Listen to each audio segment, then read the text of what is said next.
for this wonderful session. Thank you so much, Matthew. Hi, everybody, and welcome to this roundtable, which is going to showcase some of the contributions to the forthcoming essay collection entitled The Visual Life of Romantic Theater, 1780 to 1830. Diane and I would like to begin by thanking the Bar's Digital Events Committee, Amanda Blake Davis, Colette Davies, Anna Mercer, Matthew Sangster, and Francesca Killeran for the opportunity to present today. The volume, which is co-edited by myself and by Diane Piccitto, who you can see there on the screen, is slated for publication with the University of Michigan Press later this year. And I'll go ahead and begin by introducing my co-editor, Diane Piccitto. Diane is Associate Professor of English at Mount St. Vincent University in Nova Scotia. Her publications include a monograph, Blake's Drama, Theater, Performance, and Identity in the Illuminated Books, as well as articles on Blake, Byron, and the melodrama. And I'm very happy to introduce my co-editor, Terry Robinson. Terry is Associate Professor of English and an Associate Chair of English and Drama at the University of Toronto. In addition to publishing in a range of 18th and 19th century journals, she is co-editor of a forthcoming special issue on Romanticism and Vision for the European Romantic Review, and her book, Reading the Acting Body in the Romantic Age, Performance and Its Truth Effects, 1750 to 1830, is forthcoming with the Oxford University Press. Okay, so Diane and I are going to take just a moment to talk about the collection, and then we'll turn to today's presenters. As is now well known, the aesthetics of high romanticism were long defined in terms of a visionary lyric consciousness, and with it, a marked anti-pictorialism. Work in the field over the past few decades has, however, exposed the key role that sight and spectacle played in shaping and creating the society and culture of the period. Despite this robust research on the ascendancy and power of visual culture, there has not, since Martin Meisel's ambitious 1983 publication, Realizations, Narrative, Pictorial, and Theatrical Arts in 19th Century England, been a sustained, broad-based study of theatrical spectacle and the central role it played. Our volume, The Visual Life of Romantic Theater, addresses that gap. It examines the dynamism and vibrancy of theatrical spectacle and its impact on society and culture in an aim to bring it from the periphery to the center in romantic scholarship. The collection features 13 essays that work to recover the visuality of the theater. More important, they argue for its aesthetic and social significance, and hence for its link with the Romantic, by shedding new light on the period's dramatic practices, on spectatorship, stage productions, and print performances, and their impact on contemporary art, society, literature, and politics. In engaging head-on with one of the discipline's prominent concerns, the flourishing of stage spectacle at the turn of the 19th century, the volume foregrounds the visual culture of romantic theater in both its on-stage and off-stage contexts to elucidate numerous aspects of theatrical visuality. It proposes that we can attain new insights into the period by attending to the theatrical image, not as it is filtered through contemporary anti-pictorialist discourse, but as an autonomous mode of conceptualization that illuminates a dialectics of seeing in the period. Okay. This print, Theatrical Reflection, or a peep at the looking glass curtain at the Royal Coburg Theatre, produced in 1822, exemplifies the contemporary allure of stage spectacle and simulation.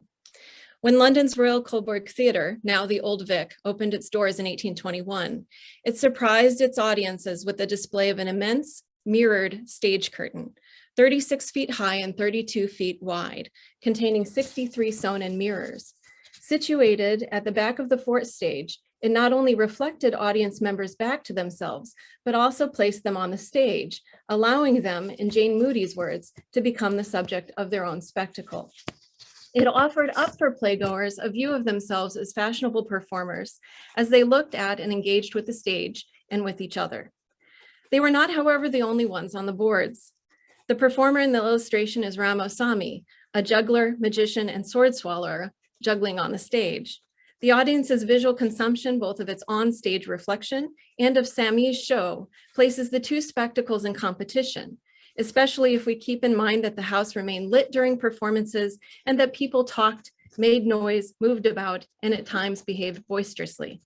The image, however, showcases more than a fun visual contest, when we notice that in the act of occupying the stage, the British populace now surround Sammy, front and back, top to bottom, dominating the image in an age when the collective makeup of the theater, pit, gallery, and boxes served as a metonym for the nation. The illustration of the Coburg Mirror reveals several things. Fundamentally, it showcases the period's celebration and promotion of vision and spectacle.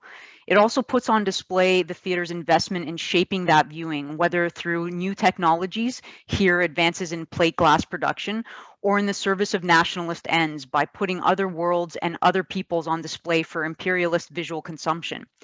The image further sheds light on the multidimensional nature of theatrical viewing and performance, which were not always directed at or bound to the stage. In the print, theatergoers look at Sammy while also looking at themselves, looking back at themselves. Sight is fractured, nonlinear, tenuous. The mirror display as a projection of the in-house display suggests, moreover, how performance encompasses the stage and moves beyond it, in the actions of offstage playgoers and in future productions. The audience's performance before the mirrored curtain was enacted again and again over the course of its exhibition.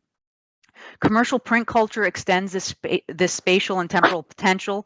As the title of the illustration suggests, the image is itself a reflection of a reflection, a performance of a performance that allows its own viewers to peep in a way that blends surveillance and desire.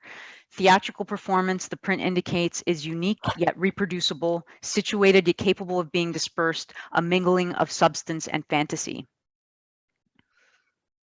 The visual life of Romantic theater re-envisions traditional approaches to understanding artistic and social production in the period by drawing attention to the visual nature of the stage.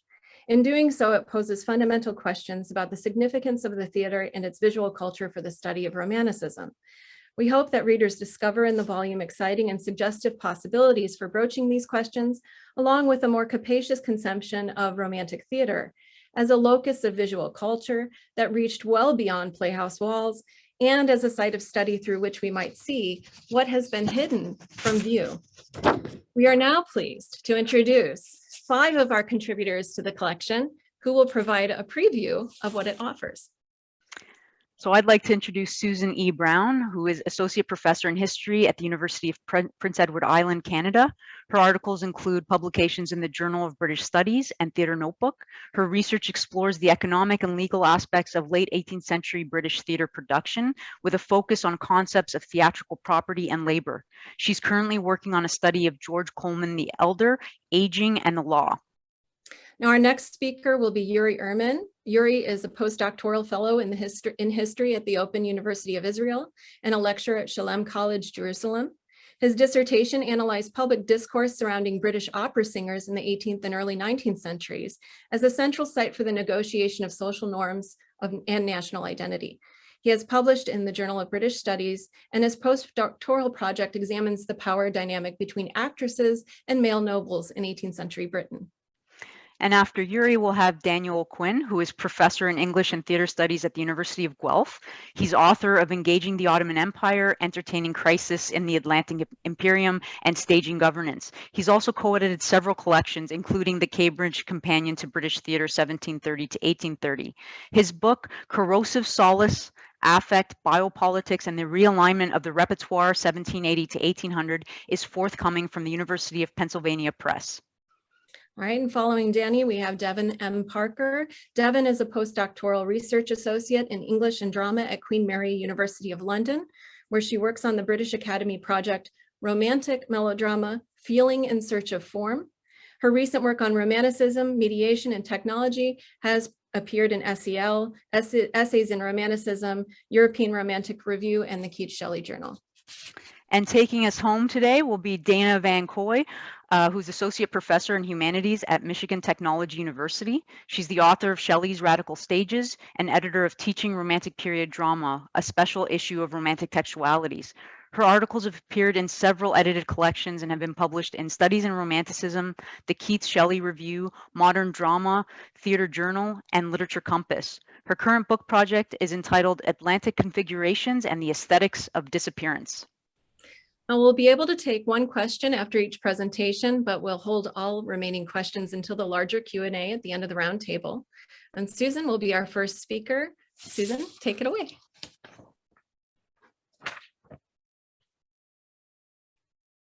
All right.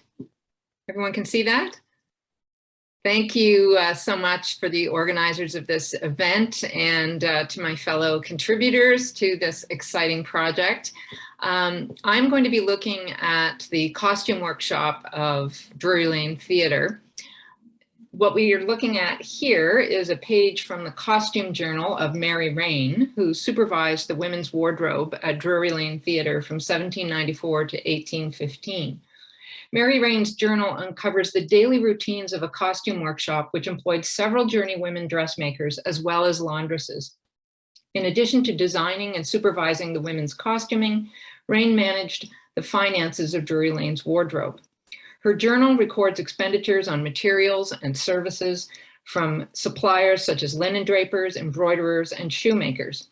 Weekly expenditures are paired with daily notes on the progress of costumes in the hands of the journeywomen. Historians eager for, now if you want, just on the left-hand side here, you can see the her list of expenditures for the particular week. At the bottom, you see the wages paid to the staff and laundresses, and on the right-hand side, a daily record of what costumes were being worked on and their progress. Now, historians who are eager for explicit descriptions of costumes for specific performances will be disappointed by Rain's journal. Alas, no surviving sketches of her costume designs appear to exist from her decades-long career at Drury Lane.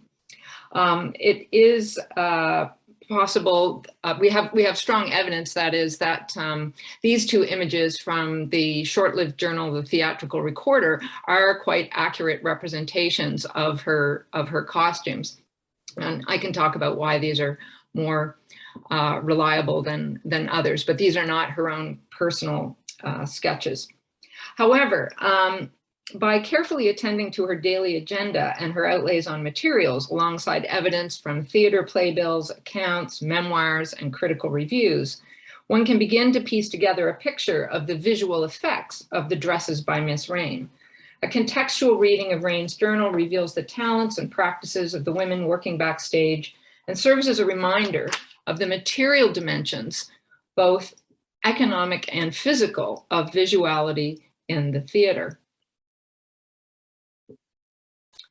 Rain's career coincided with a shift towards visual production values as proprietors sought to capitalize on their recently enlarged spectacular venues. The labor of women behind such theatrical spectacles has yet to be fully acknowledged.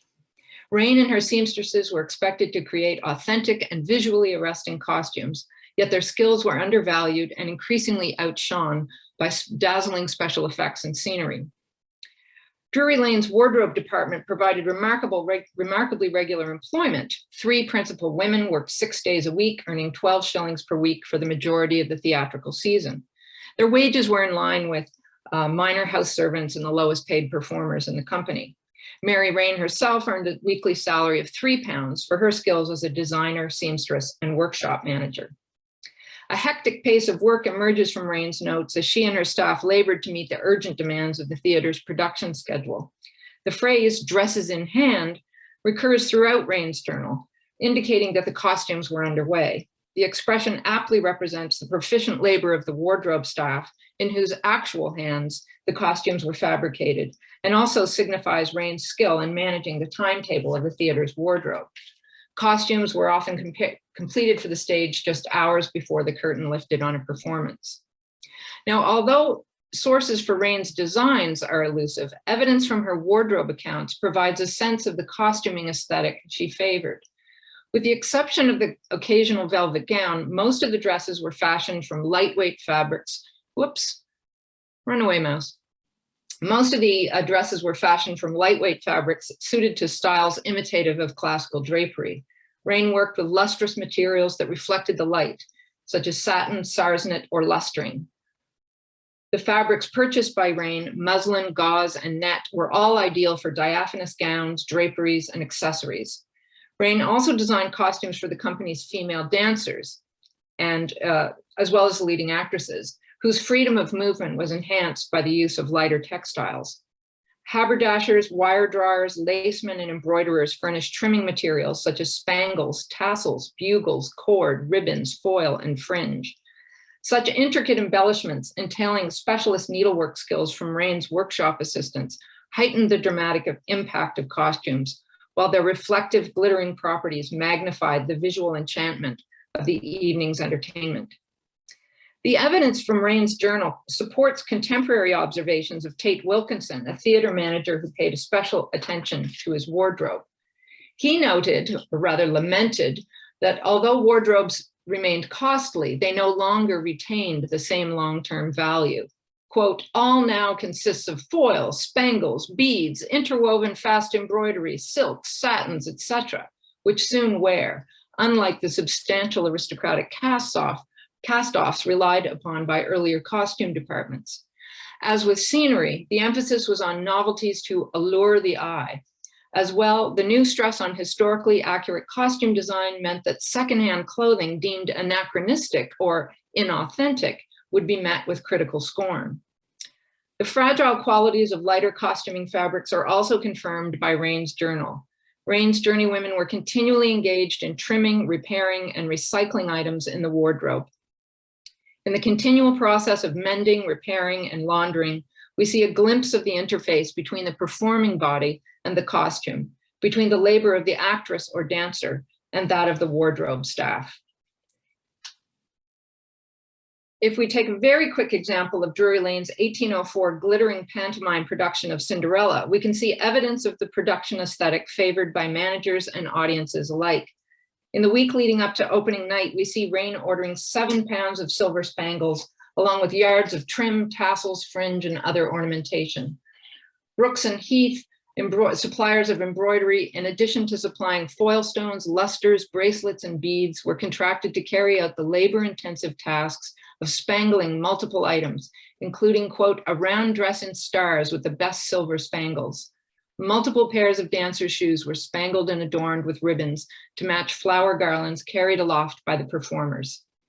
Scenic transformations were contrived to occur simultaneously with magical alterations in costume.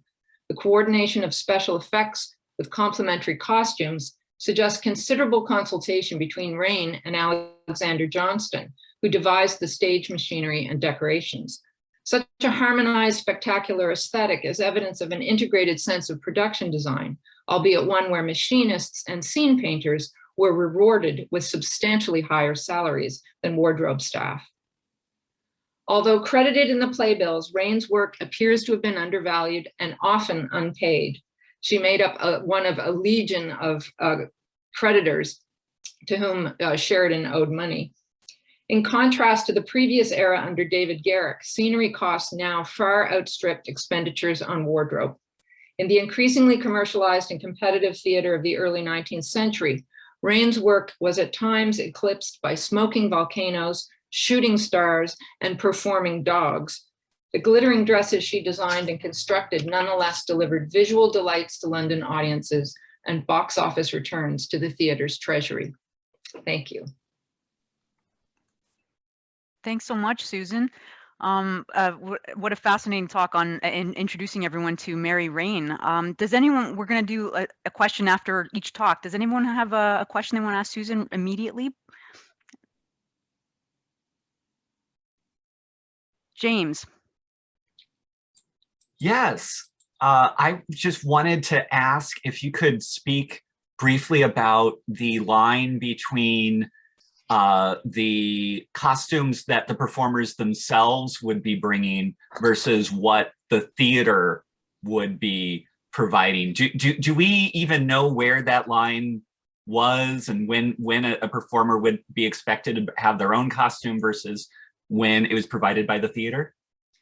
What we see in Rain's journal is she's primarily constructing costumes for the leading actresses, which perhaps, and so the lower paid performers, unless if they were in a chorus or something like that, there would be some kind of, matching ensemble that was made of relatively inexpensive fabric that would sort of create that, that sort of chromatic effect on the stage but you can also, but largely she's making costumes that are more elaborate for the leading actresses. And some of those leading actresses would have had clauses in their contracts, which also gave them a clothing allowance, which would have allowed them to then purchase their own clothing or go to their own personal dressmakers. But that line but they're still having a lot of their wardrobe made in the workshop as well. So they're not completely autonomous in terms of what they're wearing on the stage. And what we don't know, I think, is what sort of collaboration is going on, what sort of consultation is going on between the actresses. In that image, am I still sharing my screen here? Yeah. In that image of Dorothy Jordan here, there's a note in the journal that says that that the dress was chosen specifically by Dorothy Jordan. So highlighting her role as an arbiter of fashion. But what we don't know is, okay, what sort of consultation went on between Mary Rain as a designer and Dorothy Jordan? It's obviously Jordan's role is being elevated here, but Rain's, what sort of negotiations had to go on with some performers who could be divas about what they were wearing, and the overall design vision of Mary Rain is uncertain. But despite the fact that well-paid actresses could have been supplying some of their own wardrobe by choice, what's striking is how much is still being made in the wardrobe. And at times there are notes where she says she is making a dress for Dorothy Jordan for her personal use, but we don't know whether that's also being worn on the stage as well. So those who, I think it's the idea that actresses had to provide their own wardrobe applied to both the higher paid performers and those at the lower end. But I think the attention to the visual effects would have been more for the leading actresses. Thank you. That's fascinating. Thanks so much, Susan. Thanks, James, for your question. Okay, so we're gonna now transition to Yuri, and Yuri, you're up next. I don't know if Thank you so much. I'll just, yeah, great. I'll just share my screen.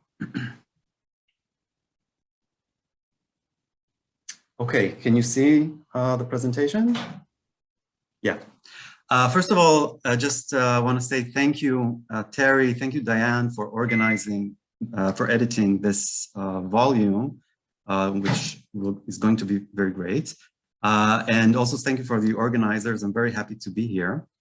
My project really starts with an image. In 1808, at one of the lowest points for Britain in its war against Napoleon, James Gilray published one of his last caricatures that you can see here. It presents the chief members of the cabinet after a gluttonous feast, all of them drowsy and languid. They all seem to be sharing a vision.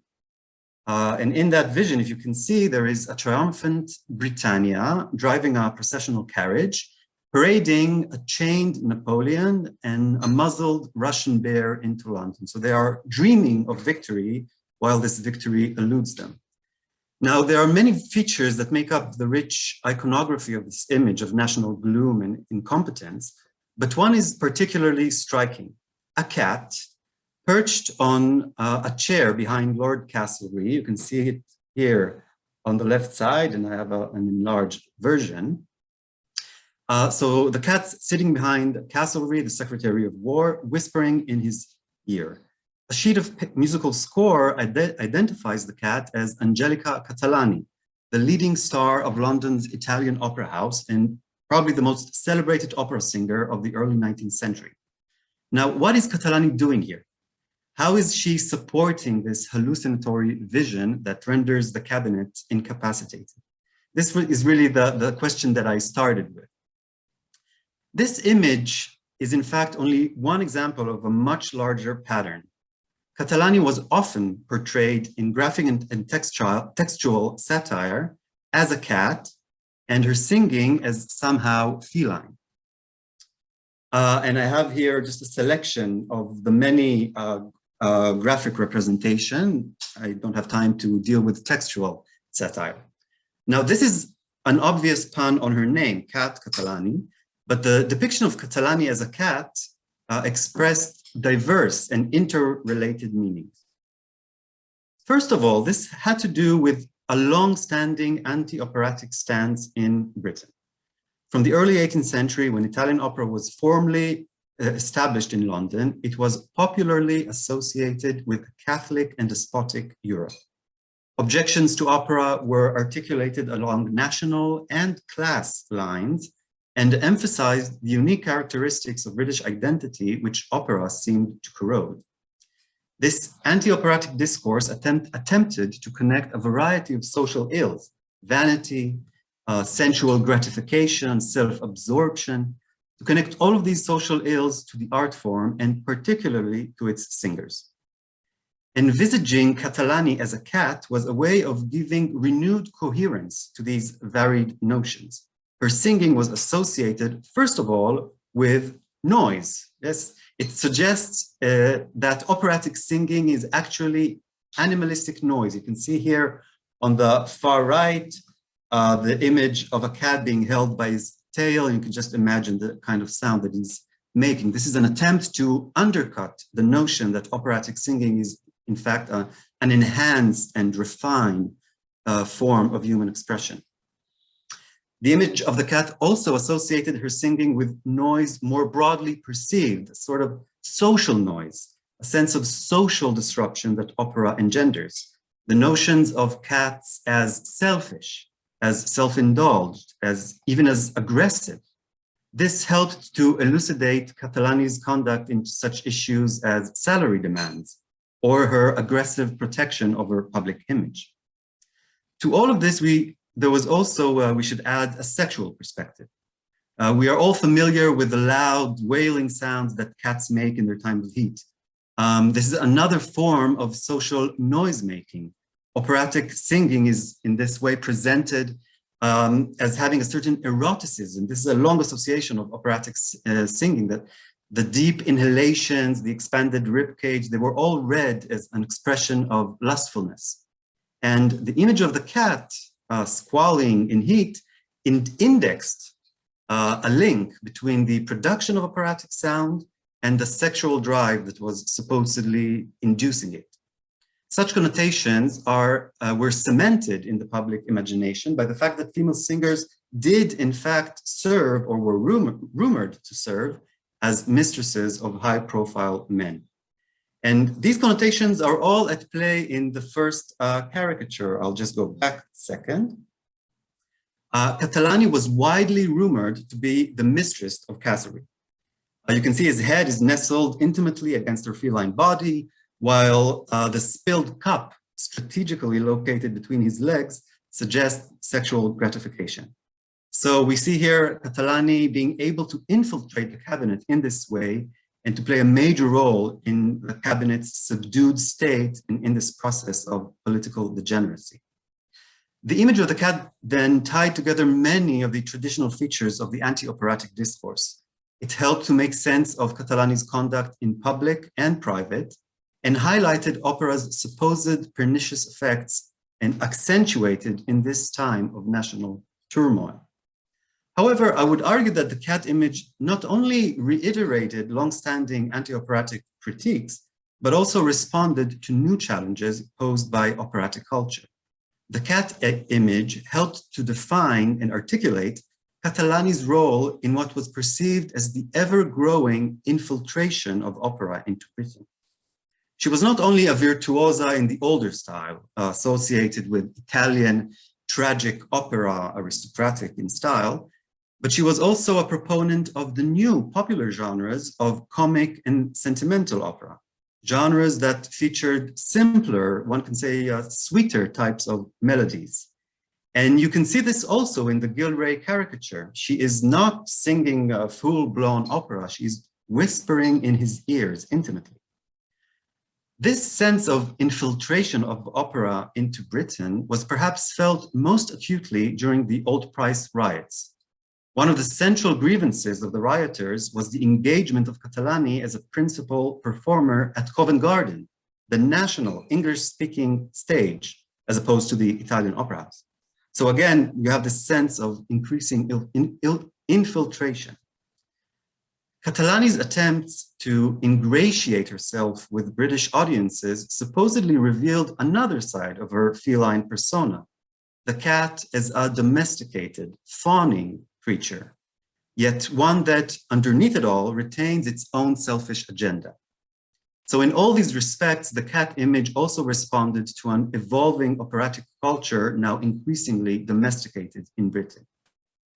All this goes to show our need to read theatrical experience at the time together with the rich visual material which conditioned and defined it. The spectacle of Catalani was viewed through the lens of her visual representations by her detractors, but also by her fans, which had to contend with these claims. So to sum up, the cat image served as a rich and malleable cipher for the dangers of operatic singing.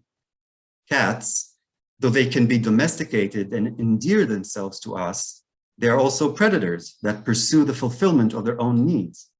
Throughout the spectrum of their behavior, they retain a certain opacity and aloofness with which their undeniable charms are imbued. A cat demands our emotional attachment, yet is inherently self-serving. What better analogy then for the ill effects of opera? Thank you. Great, thank you so much, Yuri. And I just want to go ahead and open things up just a little bit for a question, if somebody has one for Yuri at this point.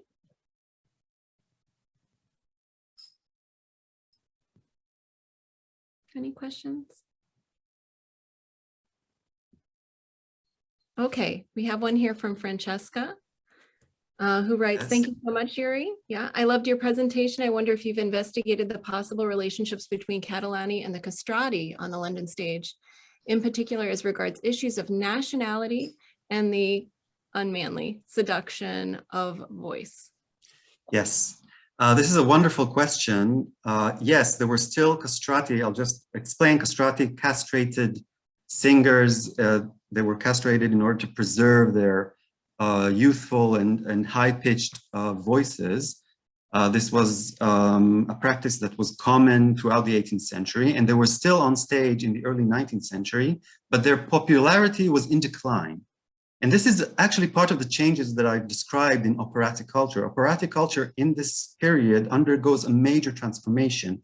It sheds its association with absolutist monarchs. It somewhat sheds its association with very virtuosic singing, of which the castrati were the prime example. And it sought to portray simpler types of characters, more people that you can identify with. The plots change. You have stories from villages, you have stories of simple people. And within this changing paradigm, castrati lost their appeal, and opera changed its face. It became a bit more humane, you can say. And this is exactly part of the anxiety that I've described for some of the British audiences. They no longer have this way to demonize opera the way they had when castrati were dominant. Castrati were the prime symbol of opera's degeneracy. And now that they no longer have it, I would argue this is one of the prime motivations for creating this symbol of the cat. So instead of castrati as sort of a symbol of operatic monstrosity, now you have a cat that functions in a very similar way, portraying or exhibiting opera's base and unhuman basic nature. So this is how I see the relationship to the castrati in this particular point. Excellent. Thank you, Francesca, for the question, and thank you, Yuri. We do have another question, but we're going to hold all the further questions to the end of the roundtable and move on now to Danny O'Quinn.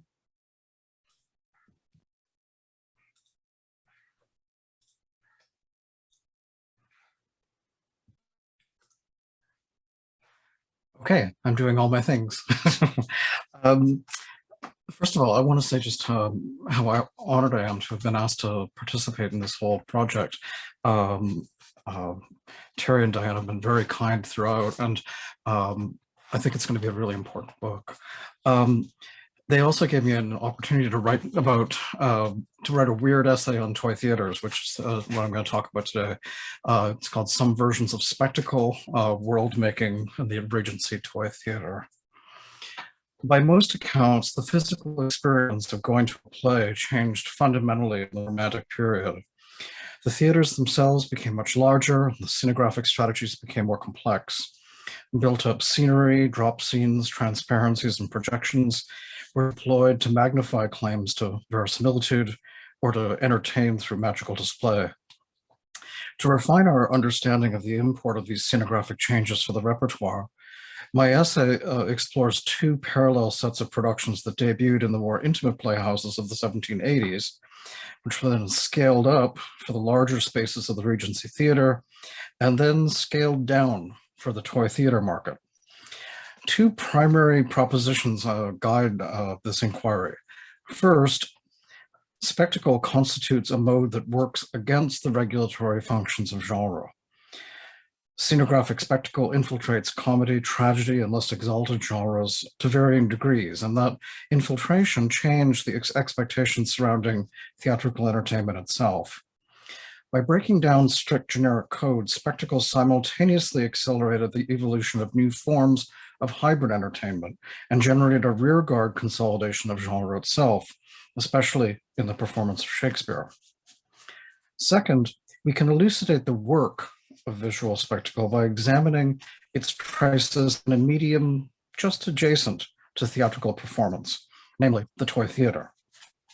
Although the toy theater reached maximum social permeation in the Victorian period, it's a Regency art form, poised somewhere between the world of cheap engraving and the multifarious venues that made up London's entertainment industry. William West's first sheet of toy theater figures, derived from Thomas Dibdin's Harlequin and Mother Goose, was printed in 1811 and was quickly followed by multi-sheet toy theater sets, which included the characters and eventually the scenes from popular Regency plays. West's toy theater prints were quickly pirated by other printers, and suddenly a new entertainment medium flooded the market. Faced with a scarcity of extant drawings and maquettes, historians of scenography and costume have at times turned to toy theaters to fill the evidentiary gaps for Regency productions. For example, these two toy theater backdrop engravings correspond quite closely to descriptions of the opening scene of Kemble's 1811 production of Coriolanus and of the entryway to the cavern containing the magical lamp in Farley's 1813 Aladdin. But even when scenographic drawings seem to correspond to toy theater renderings, the translation from one medium to another is hardly transparent. Their tantalizing evidentiary promise often conceals the more puzzling question of their cultural purpose and import. Most accounts of the toy theater phenomenon assume that they are a fully dependent medium, akin to souvenirs or lobby cards, or simplified remnants of original productions. The medial shift from live performance to material object poses complex problems in and of itself, as does the movement from the public theater to the private home. Unlike going from the home to the theater, the toy theater came home with you from the print shop. Paper characters and backdrops had to be cut out, painted, affixed to cardboard. The supporting wooden structure had to be carefully constructed. In some cases, screens were built to hide those who were operating the mechanism. To sit or stand with others in the vast space of Covent Garden or Astley's Royal Amphitheatre was to be integrated into an architectural and scenographic world larger than oneself. To build, operate, or watch a toy theater allowed one to play out the fantasy of being simultaneously player, manager, scenographer, and audience. Coriolanus and Aladdin were both staged in the patent theaters, and they defined opposite poles of the broad spectrum of entertainment on offer in the legitimate theater. In my essay, I spent some time showing how the toy theater replicates the monumentality of Kemble's 1811 production, but that the reduction in scale reveals the anxiety at the heart of Kemble's own imperial fantasies, namely that all empires are subject to entropic decay.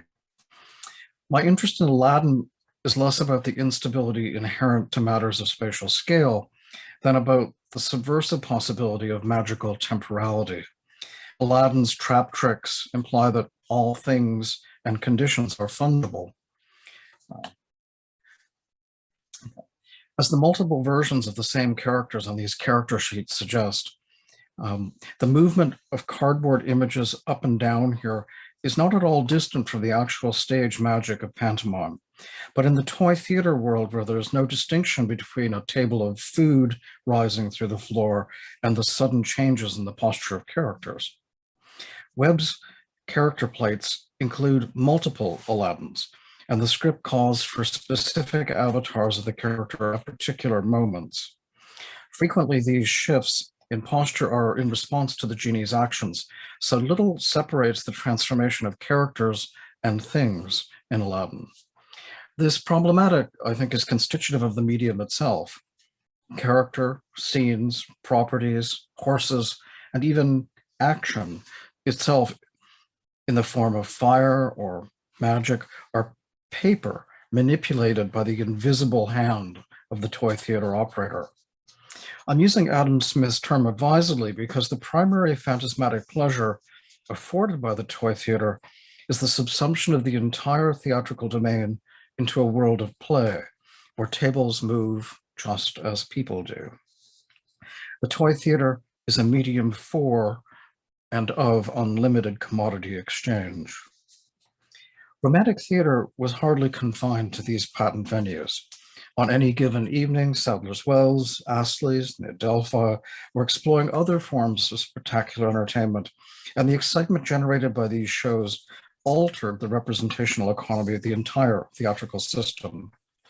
Of particular interest here are the reenactments regularly mounted at Astley's. Two of the most popular shows of the Regency, the Battle of Waterloo and the Invasion of Russia, were extremely popular toy theater prints. With the exception of the odd plate that seems to register some level of architectural specificity, West's prints for these shows are virtually interchangeable. A complex set of prints for either show, a complete set of prints for either show includes army encampments, simplified landscapes that could be Flanders or the Russian steppe or somewhere else, vast arrays of soldiers, cavalry and artillery, and most importantly, blow-ups. Some of the actions in the invasion of Russia exhibit a generalized Orientalism that would fit seamlessly into Aladdin. This interchangeability was also true of the Astley shows. Although we have no scripts, the list of depicted events in the bill shows that any military engagement could be dropped into a series of choreographed cavalry battles, a satirical scene of low life, and a spectacular blow-up or two. Represented space, although attended to, was subordinate to the disciplined interaction of animals and staged violence. Having one or the other, or both, of West's toy theater versions of the Battle of Waterloo or the Invasion of Russia always already implies the capacity to reenact global war. The blow-ups from one set of work just as well in another. Slide in some sheets from Lodoiska, or dare I say Aladdin, and the toy theater discloses what is manifest in all Astley's reenactments, and arguably many spectacular entertainments in the period. Namely, that fantasies of British national election and exceptionalism during the Napoleonic Wars were themselves grounded in a kind of global interchangeability. Astley's and Draco's horses, like their paper avatars, would carry the same fantasy of martial prowess regardless of the scene in which they were called upon to perform. With the advent of global warfare and the seemingly limitless possibilities of industrial capitalism, British imperial fantasy began to collapse or reconfigure spatial boundaries into proliferating networks and flows. This is of particular import for the development of pantomime, a medium that, like the toy theater, was directed at children, but clearly engaged the desires of adults, which as the 19th century unfolds, seems unbounded by space. Jack and the Beanstalk, for instance, at the end of the century, can be about the Boer War. Magical interludes at the bottom of the sea can specifically reference the latest advances in industrial technology. And the structuring principles of social organization, including gender, race, and class, can become universally fungible. At the risk of simultaneously generalizing and reducing a highly complex cultural field, it would seem that the possibility afforded by the toy theater's postulation of the player's unbounded global agency was increasingly made manifest in the performative spaces of Victorian imperial culture. Both the subject and the objects of these complex forms of play are as unbounded as the spectacles employed to break down the generic parameters that regulated plots and worlds alike. To render this more material, take our backdrops and cutouts for Aladdin, the invasion of Russia, and Coriolanus, and consider the fanciful possibility of Aladdin in Russia, or Coriolanus and his magical lamp. The former mashups seems all too reminiscent of war play in general, although there's nothing to guarantee that Aladdin will not resist invasion with the same ingenuity that he resists Abanazar. The toy theater allows for the hypodramatic thrills to be disconnected from the necessity of a patriotic narrative, or for hyperdramatic virtuosity to figure for imperial capital's limitless possibilities. Play of this sort allows for the drive to be activated without the regulatory functions of the real.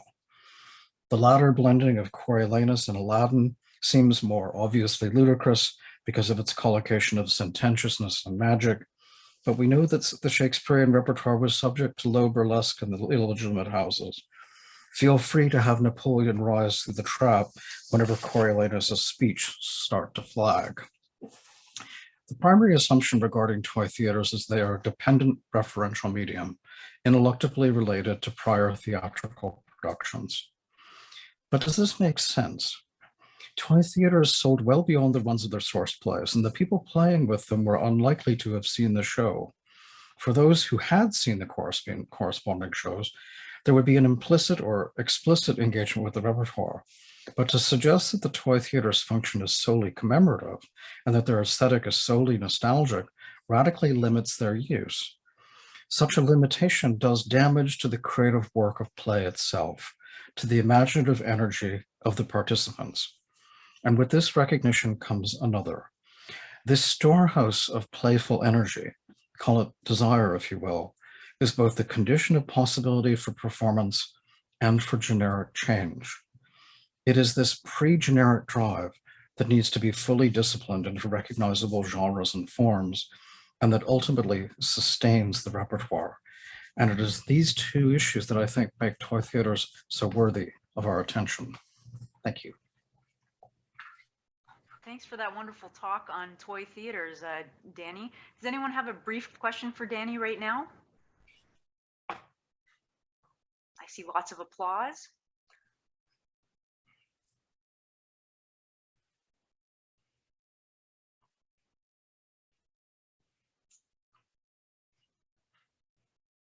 Okay, maybe people are, it's percolating for them, and I'm sure there are going to be some questions. I mean, I'm sure Terry and I have lots of questions for you, but maybe for the sake of time, we'll move on to Devin and keep thinking of your questions for Danny.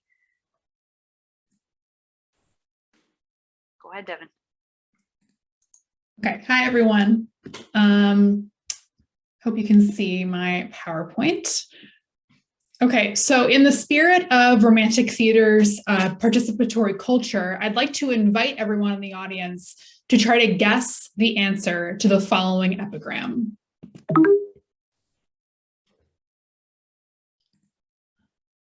Sorry, one second. Okay. It's from Charles Farley's 1820 Drury Lane pantomime, Harlequin and Friar Bacon. Like most pantos, the performance contained very little dialogue, relying instead on spectacular stage effects, striking scenery, acrobatics, music, and dance. The script, if it can be called that, contains scene descriptions like this. Scene 8 takes place, quote, outside of a nobleman's house, the scenery attributed to painter T. Grieve, with the following description. The short way to get into a great man's house, the clown in a way that suits him. At this point, feel free to use the comments, the chat to post your guesses. How does the clown enter the nobleman's house? Rather than describing the stage action, the text asks readers to participate, to actively discern instead of passively absorbing information. In other words, it requires us to work out the epigram to figure out what happens in the scene. Its use of italics here borrows from the typographic strategies of satirists, such as Pope, who relied on italicization to clue readers into punning humor. As I'm sure many of you guessed, and I'm just looking at the chat, yes, 2 of you got it right. The pun on suits reveals that the clown breaks into a nobleman's house through its chimney. Through its remediation of the performance event, the printed play text transforms it into an entirely new form, the epigram, that captures the scene's humor better than a straightforward description. Because the theatrical censorship of the Licensing Act permitted spoken drama only in the patent theaters, the Romantic period saw a rapid increase in entertainments such as pantomimes, as well as ballets, melodramas, aquadramas, and hippodramas, productions that tend to rely on scenery, special effects, movement, and music alongside or in place of language. While not all visually heavy plays were printed and published, many, if not most, were, with theaters selling books of songs, descriptions of scenes, and complete scripts at performances. In the same way that we've only recently begun to take seriously the cultural significance of popular and hybrid forms of drama, we've tended to neglect their print counterparts from the belief that such texts are devoid of literary value. In their study of plays published in London between 1660 and 1800, Judith Milhouse and Robert Hume term such productions, quote, non-literary afterpiece entertainments, explaining that there was not a literary market for them because, quote, for the most part, they would make at best indifferent reading. In response, my contribution to the Visual Life of Romantic Theater volume asks what we can learn about the representational power of visual drama by analyzing its printed playtext, making a case both for the literary value of visual entertainment's printed text and for visual stagecraft as a sophisticated narrative form. In order to understand why visual theater came to dominate the theatrical scene well into the 19th century, we need to take seriously the communicative potential of nonverbal stagecraft, as well as the expanding print market to which it contributed. To this end, I examined the printed play texts of harlequinades and melodramas, the 2 most popular and profitable dramatic forms of the Romantic period, and among the most innovative in terms of visual effects, in order to argue that as visual effects supplanted dialogue as the narrative vehicle of these genres, the relationship between print and performance was transformed. I show how published plays deployed a sophisticated range of typographic and formal strategies, including the example I've shown, to remediate melodramas and harlequinades' nonverbal narratives, their published playtexts serving as material extensions of performances. While we usually think of a playtext being realized in performance, I suggest that the relationship is more complex, particularly in this period when the playtext often remediates the performance rather than serving as an embodiment of the manuscript. Indeed, the incorporation of visual spectacle as text in these publications sheds light on their status as products of live performance. The detailed visual descriptions and stage directions of published harlequinades and melodramas appear in post-production editions, but not always in the manuscript submitted to the licensor. This featuring of descriptions and directions speaks to the influence of live performance on playtext as they traveled from manuscript into print, and offers evidence of print's power to remediate the visual life of the theater. I'll leave you with two final examples, both from Isaac Pocock's 1813 melodrama, The Miller and His Men, one of the most popular plays of the century.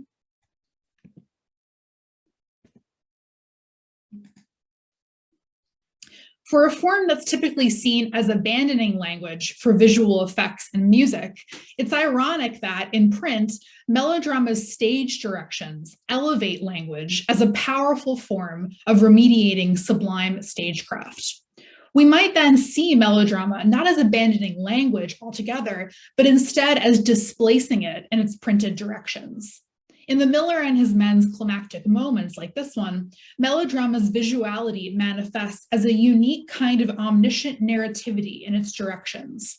When the mill famously explodes in the final act, the printed text enmeshes the scene's single line of dialogue within the description of the action. Quote, Lothair throws aside the cloak, and his natural complexion is seen. He throws himself before Claudine and receives Grindolph's attack. The robber is wounded and staggers back, sounds his bugle, and the mill is crowded with banditti. Lothair, having caught Claudine in his arms and previously thrown back the bridge upon his release from Grindolph, hurries across it, and as he is on it, cries, "Now, Ravina, fire the train!" Ravina instantly sets fire to the fuse, the flash of which is seen to run down the side of the rock into the gully under the bridge from which she has ascended, and the explosion immediately takes place. The passage manages not just to describe the explosion, but also to remediate the visual experience of witnessing it unfold on stage. The text narrates it in a continuous present tense, as though tracking it in real time and capturing its frenetic pace. The opening line's punctuation, connected by semicolons, conveys the rapid succession of events as, at the same moment, the hero casts off his disguise, rescues his lover, and attacks the villain. The series of active verbs in the directions, meanwhile, convey the embodied performance and physicality of this final scene, as Lothair, quote, throws aside his cloak and throws himself in front of his lover, and as Grindolph, quote, staggers back and hurries across the bridge to the mill. This moment echoes another in the text where the directions again textually recreate the theatrical visuality. When the villain and his henchmen attempt to rob the sleeping hero, the action is here punctuated by dashes. Quote, a dark lantern borne by Reiber has appeared at the window. At this moment, Reiber half enters the room, but suddenly retires, observing a light, occasioned by Karl stirring the fire with his dagger. This gives more light to the stage. The first dash punctuates the lantern appearing in the window, while the second enacts the villain's pause between half entering the room and retreating at the sight of the fire, his hesitation conveyed by the line's pause. Typography in this example remediates onstage choreography, transforming the visual experience into a readerly one. The dashes also reproduce the effect of visual obscurity that both the scene's characters and the live audience would have experienced on the darkened stage in this tense scene. Forcing readers to pause or hesitate, they formally enact the visual inability to see or proceed further in the darkness. This adds to the scene's intensity because it recreates not just what is happening on stage, but also the visual experience of being a spectator.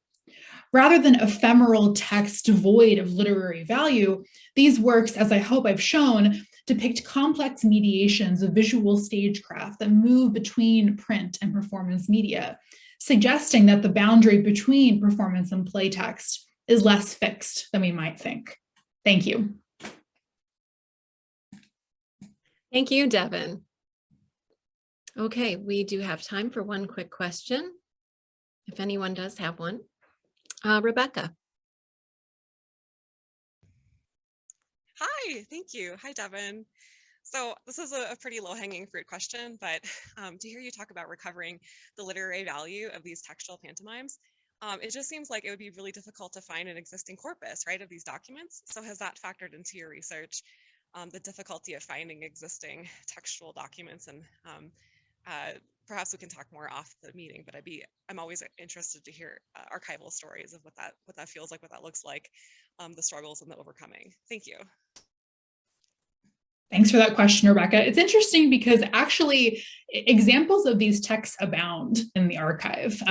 There are so many published books of songs, and every popular pantomime, harlequinade melodrama gets printed, like I said, usually with the performance and sold at the performance. I think less popular ones tend not to be printed, so I think that those are more difficult to track down. But in general, it's interesting because it's a very saturated archive. But I think because they haven't been regarded as literary, as important objects of study, that's why we tend to maybe not notice them. All right, thank you very much, Devin. Thank you, Rebecca, for the question. And our final speaker today is Dana Van Kooy. Hi, everyone. Thank you for tuning in to your Zoom channel to join us today for this BARS digital event. I also want to thank Diane and Terry for inviting me to contribute to this volume. Let's see.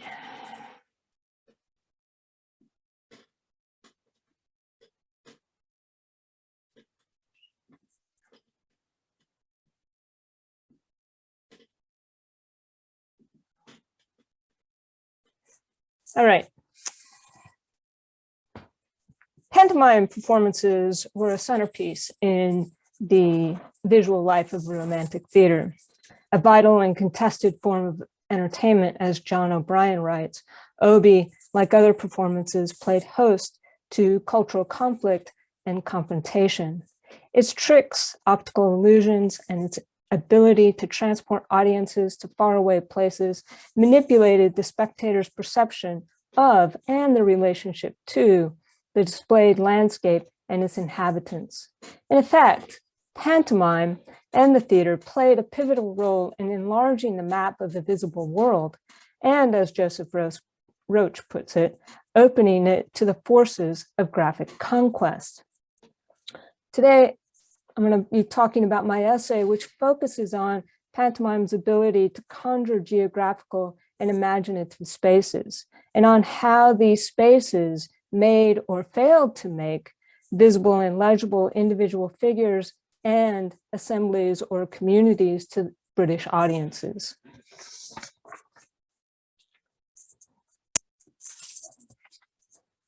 As many of you already know, Obi, or Three-Fingered Jack, was arranged by John Fawcett with music provided by Samuel Arnold, and its scenography was created and organized by James Whitmore.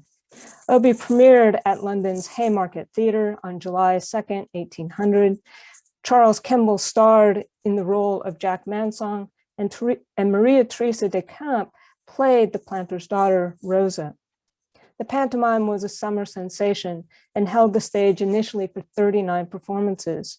Maintaining its place in the London repertoire, it transitioned to the provincial circuit before crossing the Atlantic to theaters in New York and Philadelphia. The first part of my essay really focuses on the figure of Jack Mansong, and particularly how he became visible to British audiences, both in Jamaica and in Britain. Prior to his debut on the British stage, Jack Mansong lived free for 2 years as the leader of a maroon community in the Blue Mountains of Jamaica's St. Thomas Parish. In this period between 1780 and 1781, he and his fellow Maroons appeared in the notices of Jamaica's supplement to the Royal Gazette, where the Jamaican governor's proclamation announced a reward of £100 for Mansong's capture, and where the Jamaican Assembly followed by adding £200 and the promise to liberate any slave who captured or killed Mansong. In this instance, the legibility of Mansong's body is delineated in terms of its being a site for corporeal punishment. Mansong next appears 20 years later in Benjamin Moseley's treatise on sugar with miscellaneous medical observations. Moseley exhumes his body from an obi bag, which purportedly was brought to him by the Maroons responsible for Mansong's capture and death almost 20 years earlier. Moseley's text makes Mansong into a fetish, a circulating, inanimate object that can evoke isolated heroic figures like Spartacus and Robinson Crusoe. As I argue, this image mirrors the anti-slavery, where am I? Medallion designed by William Hackwood and produced by Josiah Wedgwood, and then adopted by the Society for the Abolition of the Slave Trade in 1789.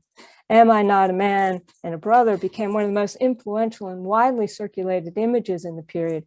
However, as Marcus Wood explains, its call for freedom encodes a, quote, anti-liberation philosophy, which grants the European viewer power to determine the enslaved person's right to possess a gender and human status.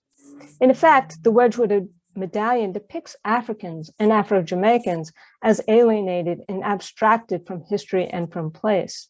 The medallion and Mosley's account of Mansong demonstrate both the costs and the value of making men and women like John Mansong visible. Both disavow enslaved communities, as well as the scale of slavery, something that the supplement to the Royal Gazette did not do. Neither Mosley nor the Wedgwood medallion acknowledged the non-Europeans' inalienable right to freedom, but Mosley and Wedgwood reaffirmed the Black body's value as an object of exchange and as a means of evoking English sensibilities. Because the pantomime was inspired by Mosley's treatise and shared a cultural context with Wedgwood medallion, these contexts circumscribe Mansong's visibility and the pantomime's depiction of Black bodies, the whole of which was directly inspired by Mosley's treatise. Pantomime, however, also conjures the spaces in which characters appear. The theater transformed geography into culturally coded performative landscapes. In this case, the pantomime sets formed a visual archipelago of both habitable and uninhabitable spaces, from the plantation and its sugar works to the Obi woman's cave. The list of these scenes was reiterated in the pantomime's reviews and playbills. Obi opened with a, quote, a view of extensive plantations. One can imagine how picturesque landscapes like Thomas Bavarius's 1778 etching of George Robertson's A View of the Island of Jamaica could have functioned as a backdrop to the scene. Like the pantomime, this image places the spotlight on the planter's home, locating the colonial myth within a highly cultivated domestic setting. As I discuss at length, the assemblies of Afro-Jamaicans that appear in these scenes and how their appearance reconfigures the private spaces of the planter's home into one of public assembly and debate. I'm not going to go into that right now, but look at the chapter. But most of the pantomime's action occurs outside the plantation's boundaries, in the unmapped and unregulated spaces of the Jamaican landscape. Significantly, the Obi woman's cave is featured in Act 1, Scene 3, and Act 2, Scene 5. This particular image is from Act 2, Scene 5. I will focus the remaining time on this image, Edward Orm's engraving of Sylvester Harrison's watercolor, Mr. Camp and Mr. C. Kemble, in the characters of Rosa and Three-Fingered Jack. Controlled initially by the Obi woman, the cave represents a place of female agency and creates a contrast between Rosa, who appears in this scene, but not in the earlier scene, and the Obi woman. The two scenes set up a contest between maroon figures, including Mansong, the Obi woman, and their followers, and Rosa and her fiance, Captain Orford, who represent the united front of the Jamaican plantocracy and the British military. In this scene, Mansong and Rosa exert their political and emotional claims on Captain Orford, who is absent from the scene. Orford is Mansong's captive, and Orford's confinement hits at the increased enmity between the Maroons and the British military in the aftermath of the Second Maroon War in 1795. Arguably, what we see in this image is the plantocracy's admittedly feminized power to manipulate the Maroons in order to rescue Orford and preserve the military's role in Jamaica's plantation economy. The scene activates the aesthetics of the picturesque associated with Viveris's etching and his views, while directing attention to the sublime aesthetics of the cave, its play of light, and the skeletal display on the back wall. The light is reflected and intensified in the white muslin costumes worn by both characters. As Amelia Rouser notes, these neoclassical costumes evince a, quote, emerging conception of racialized whiteness that is complex and paradoxical. Mosley's identification of Manson and Spartacus offers a reasonable explanation for Manson's tunic. But notice that it doesn't cover most of his body. In contrast, Rosa's muslin costume does. And as such, it reflects more ambient light and emphasizes her whiteness. Performing the role of a captured servant boy, so this is cross-dressing role, who can entertain his captor, Rosa disarms and pacifies Manson with her song. Exhausted by his earlier fight with Orford, he appears incapable of mounting a revolt or resisting her benevolent plantocratic influence. His physical strength and the magical power of Obeah, represented by the obi horn around his neck, prove no match for her cunning and charm. Rosa's music proves as effective as the nameless obi woman's spells within the confines of the cave. In exerting her control over Manson, she also claims this space of Black geography as part of the plantation complex and the plantation world. Responding to the public interest in unfolding events in the Caribbean and to Britain's efforts to mobilize its Jamaican garrison in the wake of the Second Maroon War and the Haitian Revolution, Obi assembled and placed free and enslaved bodies within various landscapes, creating tenuous, and I want to emphasize the tenuousness of these opportunities, for characters to demonstrate their right to assemble and to appear, and thereby claim their right to freedom. Thank you. Thanks so much, Dana, for that engaging talk on Obi. I see some applause. Does anyone have a question for Dana before we move into the open Q&A?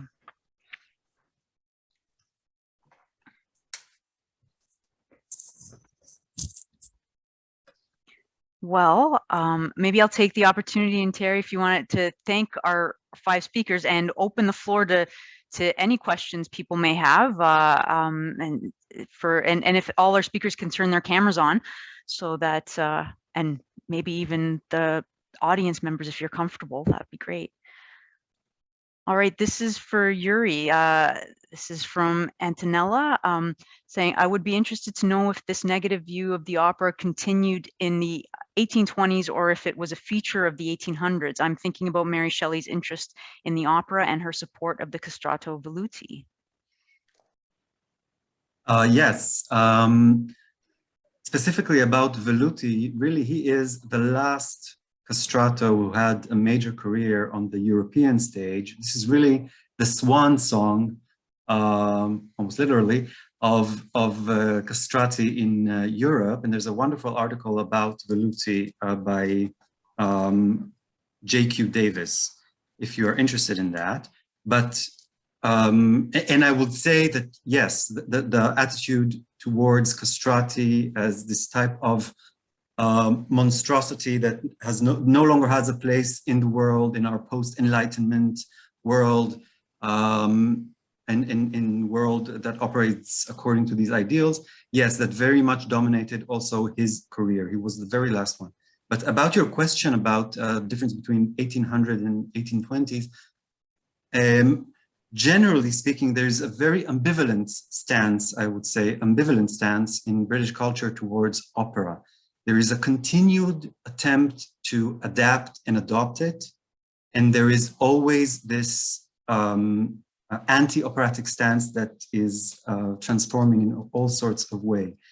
So I would say this ambivalence, yes, it goes throughout the period that I myself investigated in my PhD, from the mid-18th century all the way to 1830, I think also beyond. It helps to explain why opera didn't find a prominent place in the operatic, in the British cultural sphere, the same way that it did in Germany, you know, the famous myth of the land without music, which is a myth, it's a lie. I mean, there was a lot of music, but never a type of national expression that is canonized, that becomes part of the DNA, if you will, of British culture. That doesn't really happen, not in 1800 and not in 1820. Yeah, and as Terry just reminded everyone, feel free to raise your hand or type in the chat if you have a question for one of our 5 speakers.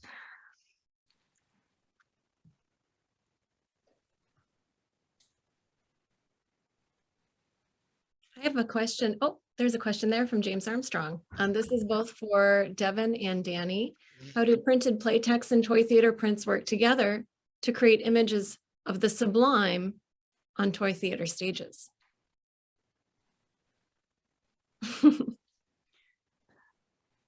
Well, that's an interesting question, because I was actually just about to ask Devin a question about the Miller and His Men, because it's one of the most popular toy theater prints, and there's probably more printed ephemera about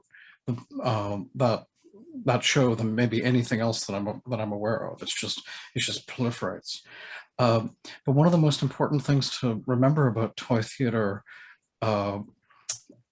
culture is that scripts come quite late.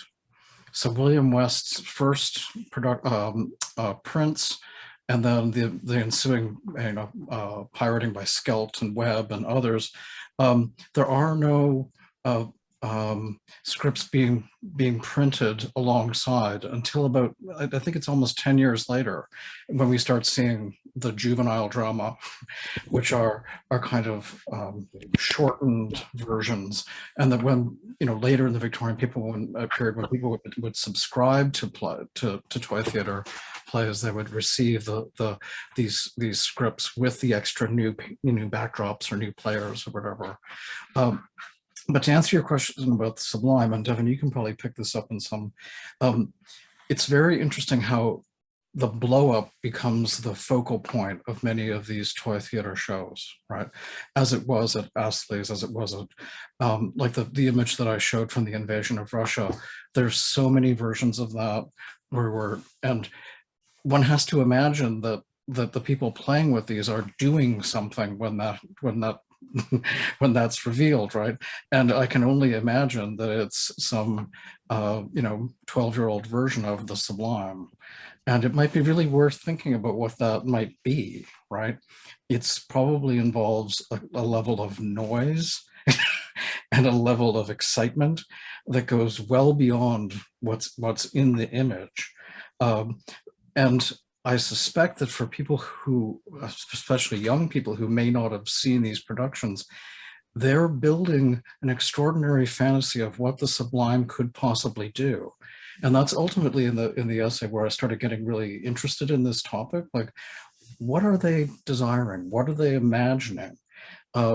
Unfortunately, many of the places I ended up going were quite horrifying. When you start driving towards genocidal narratives and wiping out large populations, and the Miller's Men, well, what do you think, Devin? Like the blow up at the, where does the excitement lie there? I actually pulled up the image or one of them that you're referring to, because I used it in another presentation precisely for that reason, because I think, like the play text, like the stage directions, it tries to capture the sublime. Let me just see if I can share it. Let's see. Okay, yeah, I hope you can see it. It might be kind of small. Yeah, and I guess to answer James' question a little bit more thoroughly, I think that the divide between toy theater sheets and printed playtext is pretty tenuous. I think that they have similar goals in mind and that they interact with readers and consumers in similar ways. I think that potentially the goal for each, like Daniel said in his talk, is not to like take home a souvenir of the performance, but to create or embody the event, or almost to create the event again and multiple times. So I think that, printed play texts are partly designed so that you can perform the play at home and home theatricals. And I think that the toy theater sheets are obviously doing something similar here. So they both have that kind of like user engagement going on. And they both do try to kind of textually embody that sublime experience of witnessing the event itself on stage. So I think that they really do speak to each other, that there's a lot of things they have in common. They are media that are in conversation and linked to each other. That's a great question. I might add just one more small thing. For many of the people who, the kind of more antiquarian scholars of toy theaters, one of the things that they've discerned is that toy theater play is highly gendered. It looks like toy theater play from much of the 19th century was primarily the province of boys, which may explain something about the repertoire of the plays that we see being reproduced and the kind of activities that are maybe propelled from them. But that's... Thank you both. I think Dana had her hand up. Yeah, I was just thinking about how both pantomime and the toy theater, actually more than most types of performances of the regular romantic theater, tragedy, comedy, had the potential, and probably did, disassociate fairly rapidly from the theater itself. So when you've got kids playing with the toy theater, like you pointed out, Danny, maybe they saw it, maybe they didn't. There's no text. And maybe their parents are telling them the story, but soon thereafter, they're doing whatever they want with those figures, right? The blow up might be the only thing that they are focused on, right? This sort of dystopian narrative that they create. Same too, but I think in a different register with pantomime, where the text that you take home has mostly songs in it. And so what you're doing is you're performing those songs at home, and they become disassociated from the theater fairly quickly. Devin, do you want to take up that aspect of the song? Yeah.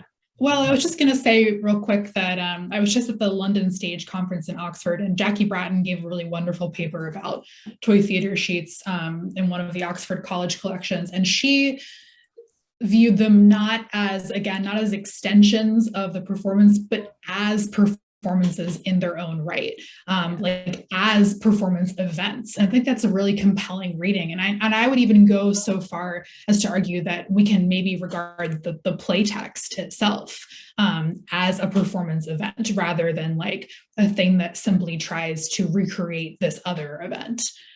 I don't know if that responds to what you just said, Dana, but I thought it was an interesting connection. Dana, I would add one other small thing to what Devin is saying about the song and about the gestural economy, about the work of pantomime, right? When Jennifer and Shakra and I were doing the Rutledge pantomime reader, one of the things that we really wanted to stress was that pantomime is a place where the limits and norms of social behavior are constantly tested, right? So this is the zone where we're going to see, right, all sorts of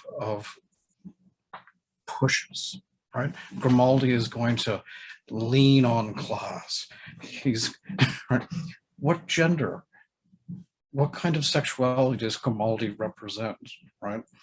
He seems genuinely interested in any time he encounters a cross-dressed character, but singularly bored when he doesn't, right?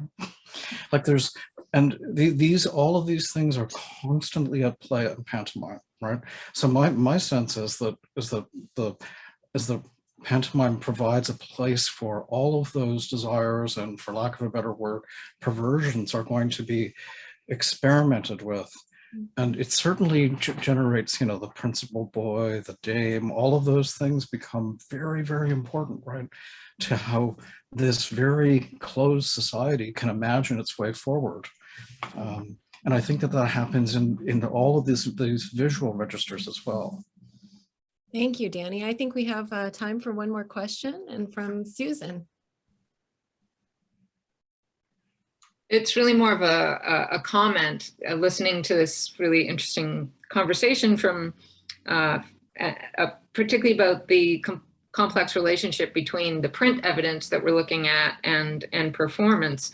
And although this volume and our focus has been on visuality, what's really striking me is just how these are references to multiple sensory experiences. So it's the fact that it's with the Cinderella that I was looking at, it's Michael Kelly's score and lyrics to the songs.